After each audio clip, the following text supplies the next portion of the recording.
trophies, and I always feel safe when I go out up there, so we won't get this size confusing. Our next up is Dave Spencer. He's an ex-paratroop regiment. Over to you, Dave. Thanks, Steve. Stand up. I'm just learning how to levitate, mate.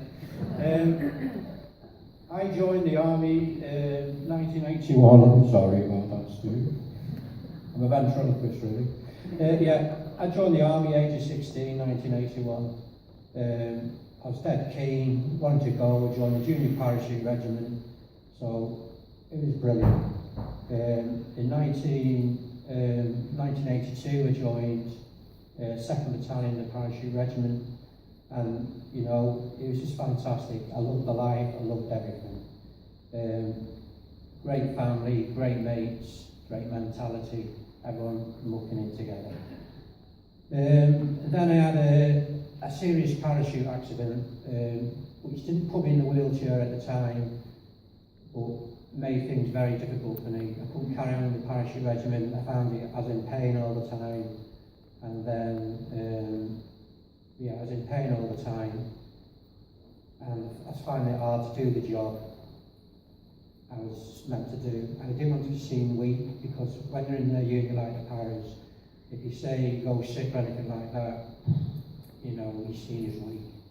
So I decided to sign myself out. I came out, I put all the walls up, like Steve said. I did come out, I did have this dissociation disorder, but I didn't realise at the time. I put all the walls up, get married, 2.2 children, get on with life, don't worry about anything, crack on. Never showed any weakness. My pain gradually got worse and worse. I then developed severe mental health, depression. I ended up in a wheelchair. That was another massive knock for myself, because I've always been physical, moving around, doing stuff. And that was, I didn't know how to deal with it, didn't know how to cope. I didn't know there was anything out there to help me. I'd been out of the forces 10 years by the time this happened. I have taken several attempts on my life, because I just couldn't cope anymore. I used to isolate myself. Put my family through hell, really did. I worked in psychiatry, but I had no clue that I was suffering from post-traumatic stress, from events in Northern Ireland and from my parachute accident. I just kept putting the walls up and cracking on, to the point where it's affected my family and everything else. I was then seen by a lovely lady, Barbara Foster from Veterans UK. She encouraged me to go to Sefton Veterans Project at the time. I kept saying to her I'd go, but I didn't go, because I didn't want to show any kind of weakness. I didn't want to do that. But as soon as I went, I turned that corner. They gave me all the support, the help, from Veterans in Mind. And since then I've come on to be a volunteer for Southport. I'm a nappy break coordinator at Southport. But the big thing I like to thank Steve for, because he's really good at his job, but you know, don't let that get too big. He's really good at his job, and I like to thank him for all the support he's given myself and helped me through, and also what he's done for my family, supported my family, because he hasn't just supported me, he's supported my children with holistic care and everything else. But that's my story anyway. So, Thank you. Hello. I got involved, wasn't so much to do anything with my husband or my family. It was a friend of my husband's. And my husband passed away in 2013. And this friend stood by me as he promised he would. And as time goes by, he was getting ill. And then in 2015, he was told he had dementia.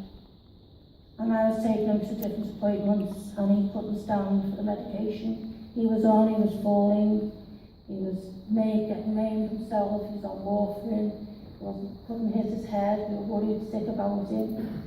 Then last December, for some reason, things happened, and he ended up coming into my care at my house. I had a spare bedroom and I gave him that. And in the evening, when he went into bed, I went to mine and the lights were out, and the next thing these shouts and screams, and I thought, what the hell is that?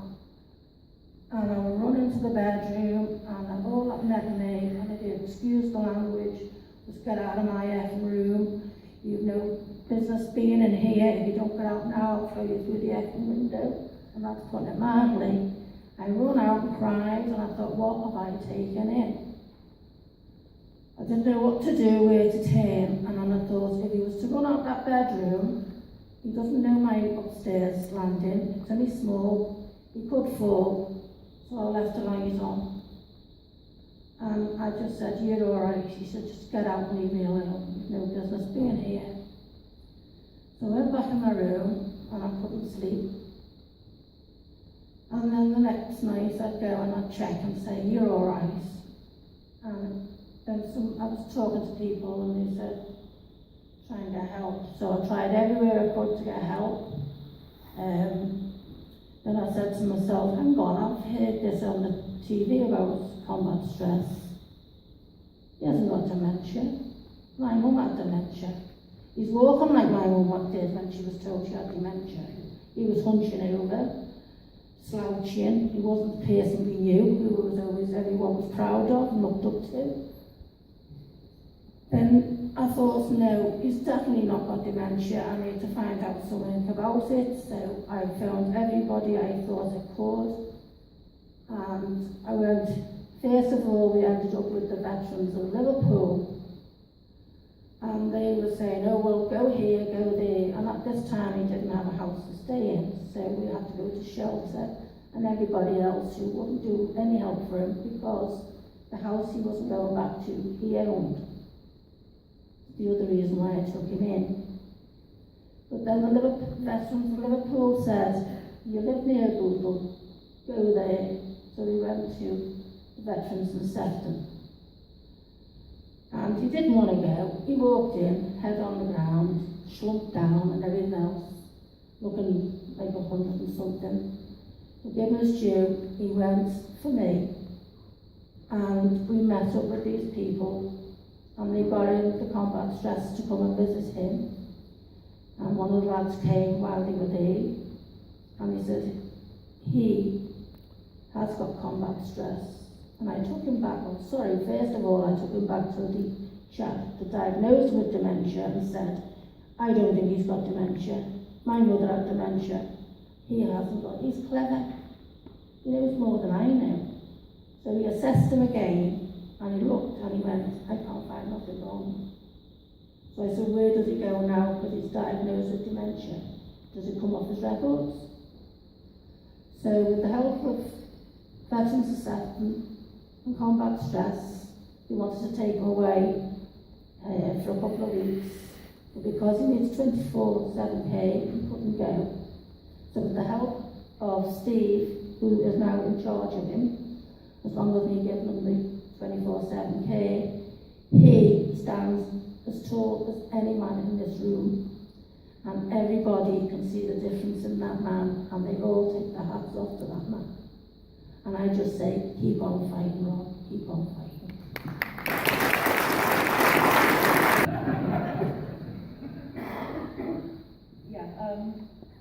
I decided to get involved with Veterans in Sefton after starting my degree in mental health nursing. My friend Karen, who's also on the course, is in the crowd. She's also a fellow pub rat. My dad served 23 years in the household cavalry in the 1st Royal Tank Regiment. He has PTSD and other mental health issues, and I watched him for years bounce around the system, the NHS unable to help him, combat stress, Veterans in Mind, and I just thought, the only way this is going to have a serious change within the NHS is if I become a mental health nurse and change it from within. And for me to be able to do that, I need to be seriously involved with a fantastic charity like Veterans in Sefton. And as soon as I started my degree, I went down to see Dave and Steve, and I sat there and I told them what I wanted to do, that I wanted to be the very first CPN within the NHS that was purely for veterans. And every Wednesday, no matter what, I am at the nappy break supporting our guys and our girls, listening to them, talking, even little things like filing nails, hand massages, just smiling, just whatever is needed. I'm there for them. And hopefully one day we'll be working properly with them. I'm sure that's going to happen. Round of applause for Christine. I am really proud, so thank you guys and girls for that. The roundup is very simple. What can you do? We've got something really cool going on down in Veterans in Sefton. Early intervention, taking people non-judgmental, making it happen. Tell people we are around. There are forms with our addresses and our details of our nappy breaks. You don't have to be in the military. We love people from the general community to come and have a tea in a Jammy Dodger or whatever, you know. And we've got Marty who runs several of them out. He's the most unvolunteering volunteer we have with the camera. He takes hold of the nappy breaks, and he has a bit to work on with his customer service skills, but it's just like the military, so you know. Okay, so talk us up.